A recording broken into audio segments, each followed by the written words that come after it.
नमस्कार, आप देख रहे हैं न्यूज़ दुनिया। आज है 22 जुलाई 2025, दिन मंगलवार। आज की हिंदी तिथि है श्रावण कृष्ण पक्ष द्वादशी और हम आपके लिए लेकर आए हैं मध्य प्रदेश और देश की टॉप बड़ी खबरें एकदम सीधे और सच्चे अंदाज में।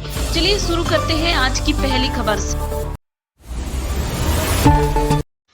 इंदौर के राजा रघुवंशी हत्याकांड को लेकर सोनम का जिक्र करते हुए मंत्री कैलाश विजयवर्गीय ने कहा कि अगर उसे सही संस्कार मिले होते तो आज उसके माता पिता को समाज में मुंह नहीं छिपाना पड़ता।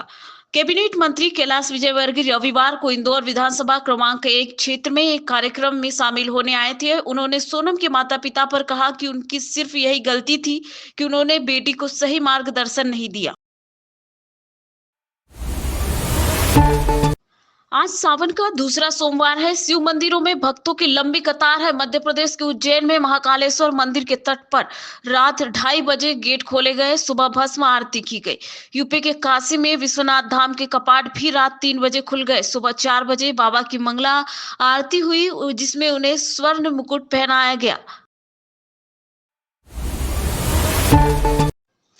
देश में मानसून लगातार एक्टिव है। मध्य प्रदेश में इस मानसून के सीजन में औसत 20.5 इंच बारिश हो चुकी है, जबकि अब तक 12.3 इंच पानी ही गिरना था। राज्य में औसत 8.2 इंच यानी 66% ज्यादा बारिश हो चुकी है। राजस्थान में पिछले कुछ दिनों से चल रही भारी बारिश के दौरान रविवार को धीमा पड़ गया है। ज्यादातर जिलों में आसमान साफ रहा है। आज 5 जिलों में बारिश का येलो अलर्ट है। केरल कांग्रेस के सीनियर नेता के मुरलीधरन ने कहा कि शशि थरूर को तिरुवनंतपुरम में तब तक किसी भी पार्टी कार्यक्रम में नहीं बुलाया जाएगा जब तक कि वह राष्ट्रीय सुरक्षा पर अपना रुख नहीं बदलते। मुरलीधरन ने रविवार को मीडिया के सवालों का जवाब देते हुए कहा कि थरूर अब हमारे साथ नहीं है।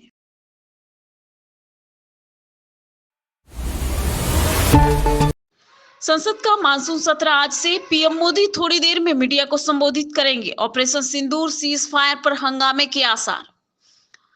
संसद का मानसून सत्र सोमवार से शुरू हो रहा है। सदन शुरू होने से पहले पीएम मोदी मीडिया को संबोधित करेंगे। लोकसभा स्पीकर ओम बिरला, केंद्रीय मंत्री जेपी नड्डा समेत कई सांसद संसद भवन में पहुंच चुके हैं और सत्र में ऑपरेशन सिंदूर, भारत पाकिस्तान संघर्ष विराम, डोनाल्ड ट्रंप के सीज फायर पर दावे और बिहार वोटर लिस्ट जैसे मुद्दे पर हंगामे होने के आसार। इंडिगो की एक फ्लाइट ने रविवार को तकनीकी खराबी आ गई, जिस कारण विमान करीब 40 मिनट तक हवा में ही चक्कर लगाता रहा, जिसके बाद वापस तिरुपति आ गया। Air traffic trekking website flight radar 24 के अनुसार एयरबेस विमान तिरुपति एयरपोर्ट से शाम 7:42 रवाना हुआ और लगभग 8:34 वापस लौटा। केंद्रीय संसदीय कार्य मंत्री किरण रिजिजू ने कहा कि जस्टिस यशवंत वर्मा के खिलाफ सांसद के इसी मानसून सत्र में महाभियोग प्रस्ताव लाया जाएगा। प्रस्ताव लाने के लिए 100 से ज्यादा सांसदों ने पहले ही एक नोटिस पर हस्ताक्षर किए हैं, जो लोकसभा में महाभियोग प्रस्ताव लाने की जरूरी सीमा से ज्यादा है। रविवार को सर्वदलीय बैठक के बाद रिजिजू ने कहा कि हस्ताक्षर प्रक्रिया चल रही है और यह पहले से ही 100 से ज्यादा हो चुकी है। प्रस्ताव कब पेश किया जाएगा, यह कार्य मंत्रणा समिति का ग्रुप जो अपने अपने सदनों के एजेंडे को अंतिम रूप देता है को तय करना। पश्चिम बंगाल में विधानसभा चुनाव अगले साल अप्रैल मई में हो सकते हैं, लेकिन यहाँ की सड़कें अभी भी चुनावी रंग में रंगने लगी है और इसकी एक बड़ी वजह है शहीद दिवस रैली, जो सोमवार को कोलकाता के धर्मतला में है। और इस रैली में तृणमूल कांग्रेस की चीफ और राज्य की मुख्यमंत्री ममता बनर्जी पार्टी का विजन रखेगी, साथ ही टीएमसी के चुनावी अभियान का शंखनाद करेगी।